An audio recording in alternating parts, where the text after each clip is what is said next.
Kita mo tong batang to. Ganyan-ganyan lang yan pero milyon-milyon na ang nasa bangko niyan. Ang kwento kasi niyan, marami ng magulang ngayon ng sakit sa ulo ang mga anak na hayok sa paglalaro ng Mobile Legends. Pero paano kung sabihin ko sa'yo na may isang batang Pinoy na nagsimulang maglaro ng ML at the age of 14 pero ngayon, ang net worth niya ay million pesos na. Tara, kilalanin natin si Kelra o Grant Pillas sa totoong buhay. Ang itinuturing na isa sa pinakamahusay na Mobile Legends pro player sa kasaysayan. Sasagutin din natin ang tanong na, magkano na ba ang kinikita ni Kelra ngayon? Gaano na siya kayaman? Watch this video till the end.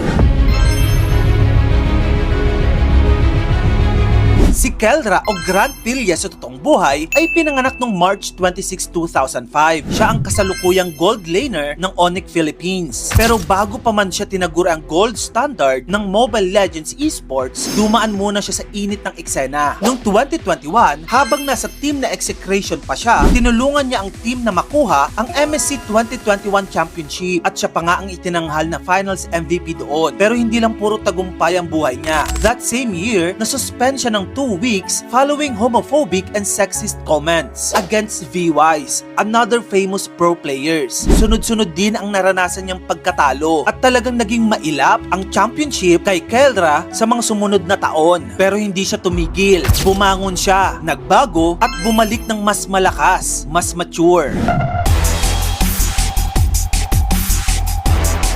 Kilala si Kelra sa consistent niyang performance sa gold lane, kaya siya tinawag na gold standard. Ang mga paborito niyang mga hero sa ML ay Beatrix, Claude, 1-1 at Harry. At kahit sino pa ang kaharap niya, talagang na-outplay niya. Ayon kay Coach Arcadia, disiplina at respeto sa laro ang winning formula ni Kelra. Sa ngayon, hindi na lang siya basta highlight player. Isa na siyang alamat. Pagkatapos ng ilang taong pagiging mailap ng championship kay Kelra at ilang mga kontrobersiya, bumawi si Kelra ng sobra-sobra lalo na noong taong 2024 up until now. Nagsimula ang pagbangon niya noong October 2024 nung nanalo siya sa MPLPH Season 14 Championship. Ang prize pool doon, 2.6 million pesos. Noong December 2024 naman ay pinanalunan ni Kelra ang pinakamalaking championship niya, ang M6 World Championship, ay tinuturing na pinakamalaking tournament sa mundo ng Mobile Legends. Nanalo ang kanyang team ng 17.9 million pesos at siya din ang itinanghal na Finals MVP doon. Noong January 2025 naman ay nanalo siya sa World Championship Challenge Show Match na may prize ng 1.1 million pesos. The next month, nanalo ulit siya sa Snapdragon Pro Series Season 6 APAC na may premyo na 3.6 million pesos. At dito lamang April 2025, nanalo ulit siya sa ESL Snapdragon Mobile Masters na may prize na 4.5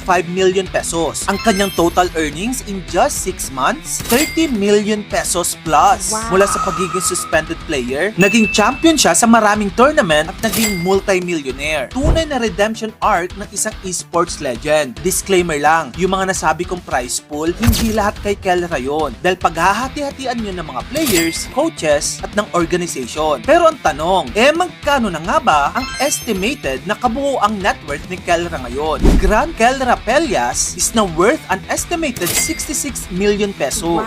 Si Kelra ang patunay na kahit saan ka man magsimula, pwedeng-pwede kang maging gold standard basta may disiplina at hindi titigil sa pangarap. Meron ka pa bang mga esports personalities na gusto mong i-feature sa ating channel? Comment mo yan sa comment section dahil nakikinig ako. Yun lang, maraming salamat sa panonood mga kamagkano.